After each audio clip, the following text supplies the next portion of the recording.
150-year-old envelope with no address compels postmaster to embark on a life-changing journey.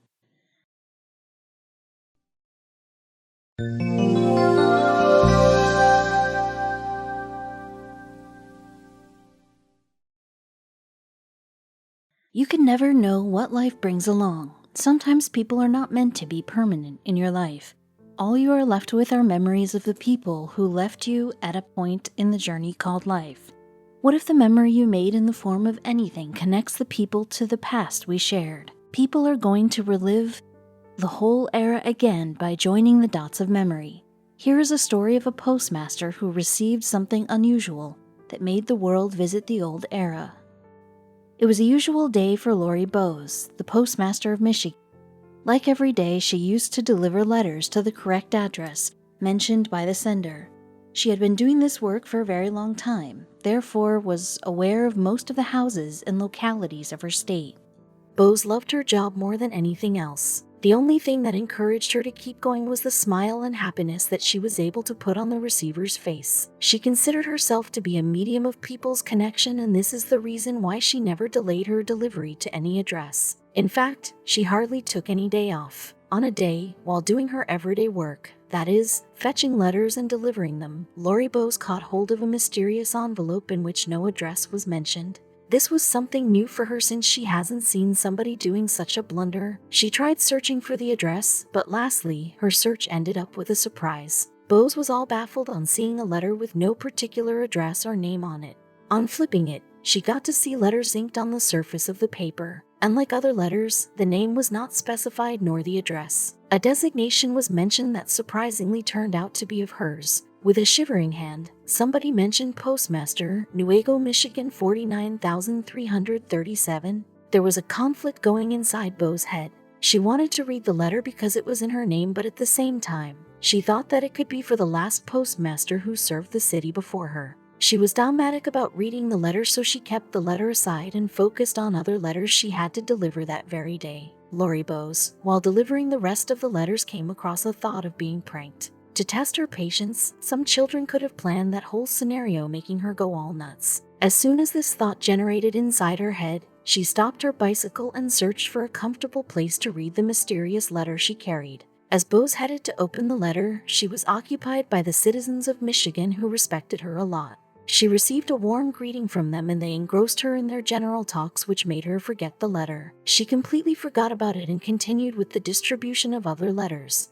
Bowes, until the next day, totally forgot about the letter. While going through the names of the recipients, she suddenly recalled that mysterious letter that she kept inside her bag for safekeeping. Without wasting a single moment, she unsealed the envelope. As soon as she unsealed the envelope, she could see another envelope peeping outside of the unnamed one. She delicately dragged it out so that no harm could be done to the letters inside. She did it with concentration and let the letter free out of the hidden envelope. As she opened the envelope, she got to see such a dilapidated condition of the letter. To add on, there was not just one letter but more than one. Her analysis concluded that the letters belonged to the past and hid some of the codes that needed to be decoded. After analyzing the letter, she proceeded with reading out the letter. She was astonished to see the handwriting. She again assumed that the handwriting was way too old school. She wanted to clear her doubts and give shape to her assumption, therefore she called out for external help.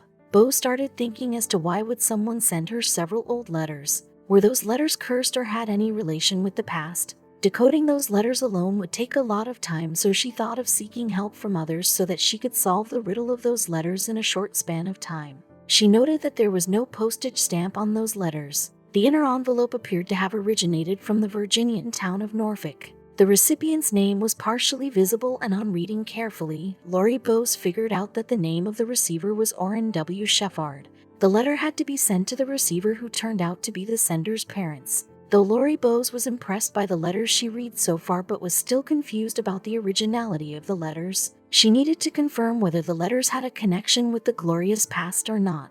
If yes, then she could help her country in this way. Bowes was uncertain what to do with the letters further, so she decided to contact Chuck Howe, who was the post office district manager in the greater Michigan area. He too went through the letters, but he too could not decide whether the letters existed back in time, so he looked up for a historian named Jenny Lynch. Howe, without having a second thought, sent the photographs of the letters to Lynch at her Washington, D.C. office. At first sight, Lynch believed the letters were authentic, but deep down, he wanted a second opinion on the same. Lynch sought the expertise of the Smithsonian National Postal Museum. She approached Dan Piazza, who was an assistant curator at the institution. After having a closer look at the size and type of paper utilized in the correspondence and the kind of ink used, Piazza utilized his knowledge and was satisfied with what he had learned. The assistant curator took the results back to Lynch and stated, "They're genuine." The letters elicited an image of a young man who was way too young to fully apprehend the outcomes of the battle he was fighting in. It was, indeed, a rare, first-hand sight into a monumental time in U.S. history, and it revealed the weight of the duties bequeathed on amateur soldiers. The note inside the envelope began like, "My dear parents, I received your ever-welcome letter last Sunday, and I just returned from guard. I was just in the right mood to write, so I will try it. We left Union Mills the next day after I sent you the letter." With an intense emphasis on Union Mills, the letter continued, "As we passed Fairfax Courthouse, we marched about 6 miles when we were drawn up in line of battle. But nothing happened, only a few of our pickets taken prisoners. The next morning we took 3 prisoners, rebels." The first lines of the letter provided a further clue to the letter's origin. Imprinted on it was another stamp mark in red and blue ink. It depicted a scene of battle and included the inscription, "The War for the Union." Lynch felt that no matter how hard she tried, she was not going to get the complete image of the soldier, so she stretched her hand to Steve Kochersberger, who was a USPS researcher with an interest in the Civil War. To add on, Kochersberger had an ancestor who ran a private mail service in the Philadelphia area, which was before the Battle of Gettysburg in 1863. Lynch got an idea to reach out to people. He thought if the article appeared in the Smithsonian Magazine and on its website, it could grab the attention of nearly 8 million strong audiences. He approached the magazine and his idea got approved.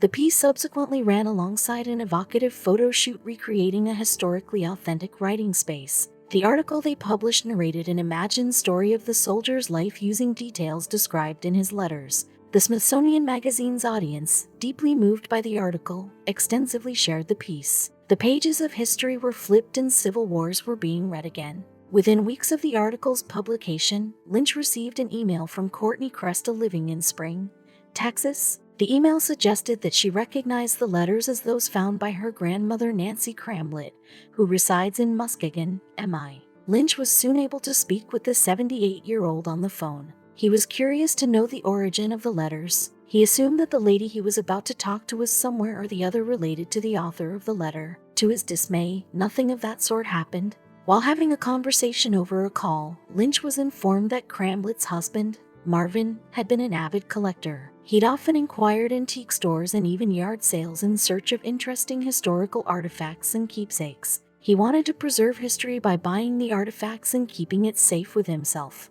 When Marvin passed away in 1978, his wife, Cramblett, found the letters among his collection. She never knew about the letters when Marvin was alive. She was perplexed as she had no idea where they had come from or who had sold them to him. After reading the letters, Cramblett thought of sending them to the respectful owner or the family of the owner. She figured that the correspondence would be placed with surviving members of the soldier's family. Cramblett took a chance and sent the letter to the postmaster of the city so that the postmaster could find the authentic receiver of the letter. Newaygo is a town with a population of around only 2,000 people. Cramblett thought that the small town was tightly connected. She thought that locals surely would know a shepherd or two. Since the village was closely packed, the postmaster would definitely find the authentic owner of the letter. The grandmother risked it all by not mentioning the return address. If the letters were misplaced, there was no single chance to get the letters back. Knowing all this, the risk was taken and the letters were sent to the postmaster. Cramblett's risk was worth. Bose and her colleagues proceeded with the next step, that is giving the letter in the hands of an expert.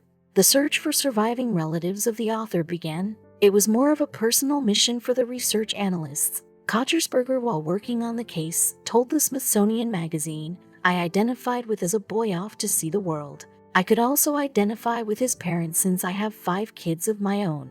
Being emphatic, he started analyzing the letters and the case took a different direction altogether. While analyzing the letters more closely, Kochersberger discovered that one of the letters was written to the brother. It appears that only the notes to Albert, Shephard's brother, was written by the soldier himself. Although the majority of Civil War soldiers were literate, it's presumable that many preferred to dictate letters to those with faster, more readable handwriting. Kochersberger was to chronologically arrange the incidents described in Shepard's letters with those recorded in the history books. The researcher went through several sources, such as newspaper archives, census, and military records, but most striking among them was the History of Livingston County, Michigan by Franklin Ellis, which was published in 1880. From all the studies he went through, he got to discover that Shepard had been born around 1843. He'd also been the eldest of 3 children born to Sarah and Orrin Shepard. In the 1850s, the family had called Grass Lake, MI, home, but they'd later moved to White River. They assumed that the Shepard enlisted just over a year into the war when he was only 18. To their surprise, rather than describing bloody conflicts, he wrote about America outside of Michigan that his course of duty took him to. Addressing this experience, the young soldier explained it as the finest piece of architecture in the United States. A large mass of stone and iron, there is scarcely any wood about it. It is all white and completely filled with the most beautiful paintings I ever saw. By the letters and books of the past, they studied that the young man fought in the war. After many brutal battles, he was captured by the other troop, and lastly, at the age of 21, he died because of savage conditions at a military prison in Salisbury on 18 December 1864. The story of Shepard was not that happy, as he did not get to meet his family before losing his last breath, yet his letters showed how much he loved his family. Shepard may have been forgotten with time, but his letters have that intensity to connect with the era of war and revive his pains. His letters are now preserved at Smithsonian's National Postal Museum.